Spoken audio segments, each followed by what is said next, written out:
నమస్తే TV 999 news కి స్వాగతం. ఎన్డీఏ కూటమి ముఖ్యమంత్రి నారా చంద్రబాబు నాయుడు విద్యాశాఖ మంత్రి లోకేష్ ఎవరి మాటలు నిజం.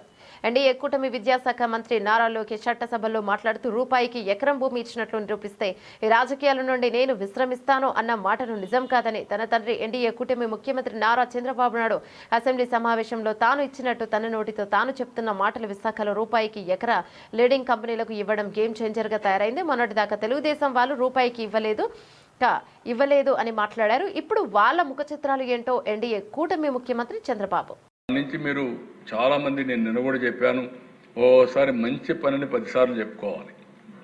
ఎందుకంటే దేశ రూపాయి అంటే నేను కూడా ఆశ్చర్యపోయాను, ఇవ్వాలని అనుకున్నాను. రూపాయికి 1 ఎకరా లీడింగ్ కంపెనీస్కి ఇవ్వడం గేమ్ చేంజర్గా తయారైంది. నరేంద్ర మోడీ గారు ఆ రోజు వెస్ట్ బెంగాల్లో నానో కార్ ఎట్లయితే నిర్ణయం చేశాడో ఆ నిర్ణయం మన గుజరాత్ ఇండస్ట్రియల్స్ని దోహదం చేసింది. ఈరోజు విశాఖపట్నం ఈ విధంగా టకటక ఇన్ని వచ్చాయంటే ఒక్క నిర్ణయం, ఆ నిర్ణయం మన దగ్గర ఉండేది ల్యాండ్, వాళ్ళ దగ్గర ఉండేంత టెక్నాలజీ ప్లస్ ఉద్యోగాలు ఇచ్చే శక్తి ఉంది.